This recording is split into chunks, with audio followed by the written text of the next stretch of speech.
2.41. இப்போ இந்த மாதிரி ஏஆர்னு கொடுத்துட்டு என்ன கேட்குறாங்க, அந்த ஜிபி சீரிஸ் எழுத சொல்கிறாங்க. ஜிபி சீரிஸ் எழுத சொல்கிறாங்க. இப்போ நம்ம சீரிஸ் எப்படி இருக்குன்னு நமக்கு தெரியும். என்னது சீரிஸ் ஏ கம்மா ஏஆர் கம்மா ஏஆர் ஸ்கொயர்னு போயிட்டே இருக்கும். ஓகேவா? இதில் ஏஆர்னு கொடுத்துட்டாங்க. நம்ம இதை மல்டிப்ளை பண்ணி கண்டுபிடிக்க போகிறோம். அவ்வளோதான் வேலை நமக்கு.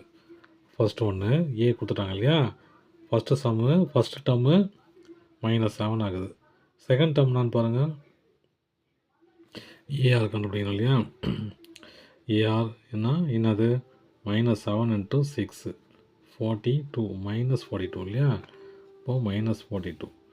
அப்புறம் ஏஆர் ஸ்கொயர் இல்லையா? அப்போ -7 × 6 ஸ்கொயர் = -7 × 36. முடியல எப்போ என்ன வரும் பாருங்கள். 42 2 4 3 7 21 25 252. அப்போது -252 சீரிஸ் இப்படி போகுது. செகண்ட் டேர்மில் என்ன சொல்கிறாங்கன்னா, ஏ கொடுத்துட்டாங்க. ஏ என்னது 256. 256 அது 0.5. இப்போ பாருங்கள், ஃபஸ்ட்டு டேர்ம் நமக்கு தெரியும் இல்லையா? ஏ கொடுத்துட்டாங்க. அப்போது ஏஆர் ஸ்கொயர் தான் சீரிஸ் இருக்கும் இல்லையா? ஏ என்னது 256 கொடுத்துட்டாங்க. ஏ இன்ட்டு ஆர், ஏ தெரியும் 256, ஆர் 0.5 இல்லையா?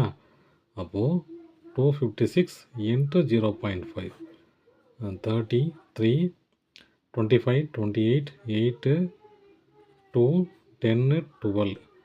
ஒரு புள்ளி தள்ளி இருக்குது இல்லையா? அப்போ ஒரு புள்ளி தள்ளி வச்சுக்கோங்க. அப்போ இதனாவது 128. இப்போது அதே நம்பர் தான் 256 × 0.5 ஸ்கொயர். இந்த ஸ்கொயர் எப்படி ஆகிடும்? 25 ஆகிடும் இல்லையா? 5 × 5 25. 256 × 0.25 மல்டிப்ளை பண்ண வரும் பாருங்கள். 2 6 30. 5 6 33. 5 5 25 28 8 2 5 2 10 12. சா இப்போ 12 மல்டிப்ளை பண்ணோம். 2 6 12 1 2 5 10 11 1 2 2 4 5 0 10 1 4 6. இப்போ பாருங்கள், இங்கே 2 புள்ளி தள்ளி இருக்குது இல்லையா? அப்போ 2 புள்ளி தள்ளி வச்சுக்கோங்க புள்ளியை. அப்போ வச்சா 64. அப்போ இதோட சீரிஸ் எப்படி இருக்குது? இந்த மாதிரி இருக்குது. 2.42ல் ஒரு சீரிஸே கொடுத்துட்டாங்க. சரிங்களா? ஜிபியோட சீரிஸை கொடுத்துட்டு 8th டேர்ம்னான்னு கேட்குறாங்க. 8th டேர்ம் கண்டுபிடிக்கலாம். ஃபார்முலா தெரியும். Tn = ARn - 1. ஏங்கிறதுனாது ஃபஸ்ட் டேர்ம் இல்லையா? 9. ஆறுங்கிறதுனாது ரேஷியோனா T2/T1. 3/9 1/3 இல்லையா? கேன்சல் பண்ணால் 3 டைம்ஸு.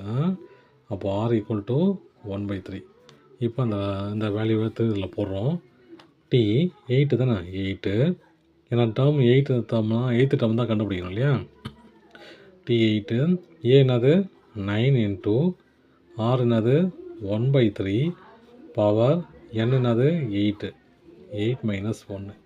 அப்போது 9 × 1/3 7 இல்லையா? 8 - 1 7. இப்போ இதை எப்படி எழுதலாம் அப்படின்னா, 9 எப்படி எழுதலாம்? 3 × 3ன்னு எழுதலாம்.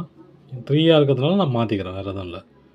1/ இது 7 3 இருக்கு இல்லையா? 3 × 3 × 3 × 3 × 3 1 2 3 4 5 6 7 7 3 இருக்குது. இப்போ இந்த 2 3 இந்த 2 3 கேன்சல் ஆகிடும். மிச்சம் என்னது 5 3 இருக்குது இல்லையா? 3 3s எவ்வளோ? 9 27 81. இது 243. அப்போது 1/243. எது? இந்த 8th டேர்மு இப்படி இருக்கும். 1/243ன்னு. அவ்வளோதான். தேங்க்யூ.